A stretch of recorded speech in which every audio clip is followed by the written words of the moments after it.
ఆనలు బగ్గ దంచిగొట్టుతోటి నీళ్లు మురుకులై అడ్డమైన భీమాలు వచ్చి పాడైతాయి.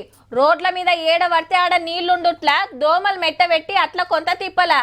ఇక ఎండాకాలంలో ఇంట్లోకెళ్ళి బయట అడుగు పెట్టాలంటే ఆగడుకు ఎండ దెబ్బ కొడుతుందని బూగులు.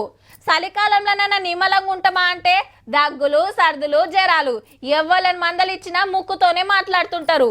ఈ అన్నీ ఎప్పటికుండేటియే గాని కొత్త ముచ్చట ఏందంటే చైనాల గత్తర్ లేపుతున్న హెచ్ఎంపీవి వైరస్ కు ఎట్లా సందు దొరికిందో గాని మన దేశంలోకి జొర్రింది.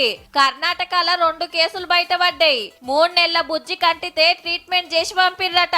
8 నెలల పాపకు వైద్యం నడుస్తుంది. గుజరాత్ లో సుత ఒకళ్ళ కంటినట్టు అనుమానం కొడుతుందట. బెంగాల్ సుత సేమ్ మొత్తం 4 కేసులు.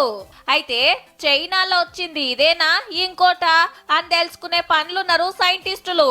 ఈ ముచ్చటంతా సెంటర్ గవర్నమెంటే చెప్పింది. కుద్దు 2 ఏళ్ల లోపున్న పిల్లలకు దగ్గు దమ్ము బీమార్లున్నోళ్లకు ముసలోళ్ళకే ఎక్కువ వస్తుందట. వైరస్ అంటితే దగ్గు జ్వరం ముక్కుగారుడు మొసమర్రది 3 రోజుల తర్వాత బయటపడుతుంది. మరెట్లా అని డాక్టర్లను మందలిస్తే ఇది పాత వైరసే డేంజర్ ఏం ఉండదని చెప్తుండ్రు.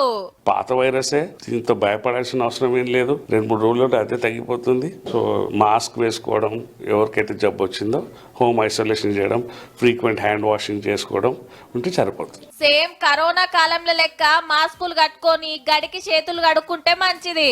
ఒక ఆళ్ళ మొస తీసుకున్నట్ల తక్లీఫ్ అయితే గప్పుడు దవాఖానకు పోవాలట. అయినా దునియా అంత బుగులు పడుతుంది. వైరస్ దెబ్బకు మన స్టాక్ మార్కెట్ తల్లడం మల్లడం అయింది. ఇయాల్టికైతే గింతే. ఒక ఆళ్ళ కేసులు పెరుగుతుంటే మళ్ళీ పరి క్లియర్ గా చెప్పుకుందాం.